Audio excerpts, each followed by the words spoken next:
Start करते हैं question third part third. हमें ये फंक्शन दे रखा है, हमें यहाँ फाइंड करनी है लोकल मिनिमम वैल्यू आ रही है इस फंक्शन पे या फिर लोकल मैक्सिमम वैल्यू आ रही है। पता नहीं कि ये फंक्शन कौन सी वैल्यू कंजिस्ट कर रहा है, तो इन्हें सोल्व करेंगे और देखते हैं कि कौन सी वैल्यू ये कंजिस्ट कर रहा है, कि लोकल मैक्सिमम वैल्यू आ रही है लोकल मिनिमम आ रही है, ये फाइंड करना है।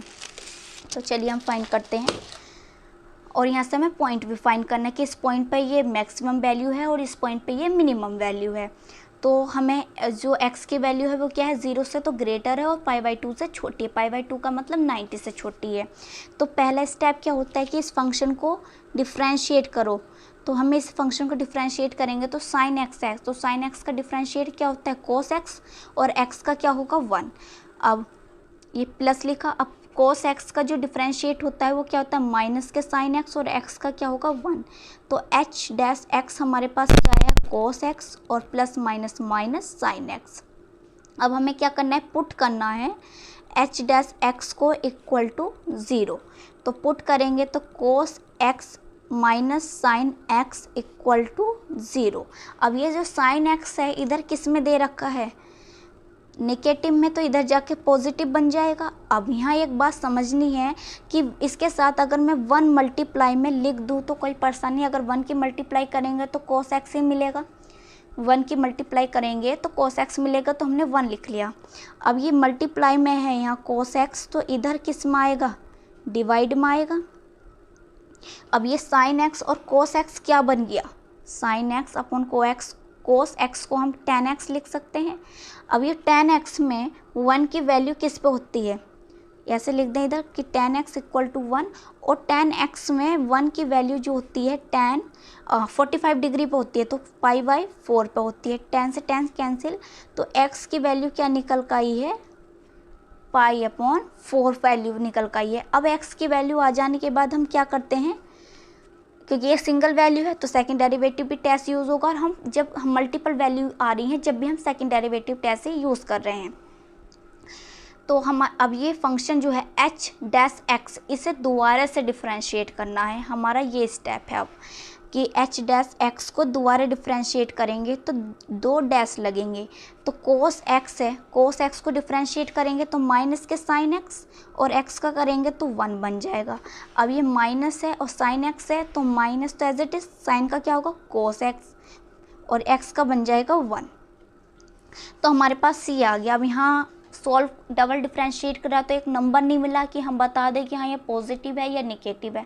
जब नंबर नहीं मिलता, यहाँ वेरिएबल है x, तो x की वैल्यू तो हमें पता है, क्या वैल्यू निकल कर आई है π/4। पुट करते हैं यहाँ π/4, तो यहाँ हम पुट करेंगे, यहाँ हमारे पास क्या है माइनस π/4 माइनस साइन π/4। बस यहाँ से हमें पूरा सोल्व नहीं करना, बस हमसे ये पता चले कि यहाँ से वैल्यू पॉजिटिव आ रही है या क्या निगेटिव आ रही है। तो यहाँ हमने देखा कि π/4 की वैल्यू क्या होती है 1/√2 माइनस 1/√2। देखो माइनस और माइनस है, तो हमारे पास जो डबल डिफ्रेंशिएट हमने किया है यहाँ से हमारे पास निगेटिव वैल्यू निकल कर आएगी। बस आपको ये चेक करना है यहाँ डबल डिफ्रेंशिएट पे कैसी वैल्यू आएगी, निगेटिव वैल्यू। निगेटिव वैल्यू का मतलब है कि x इक्वल π/4 पे जो होगी वो मिनिमम पॉइंट होगा। मिनिमम होगा या मैक्सिमम होगा, पॉजिटिव होता है तो मिनिमम होता है और निगेटिव है तो मैक्सिमम पॉइंट होगा। कैसे होगा, मैक्सिमम पॉइंट होगा। तो जब मैक्सिमम पॉइंट है तो वैल्यू भी कैसे निकल कर आएगी, ऑफकोर्स मैक्सिमम ही निकल कर आएगी। तो अब जो ये π/4 है, x की वैल्यू वैल्यू निकालने के लिए हमें वैल्यू फाइंड करनी है।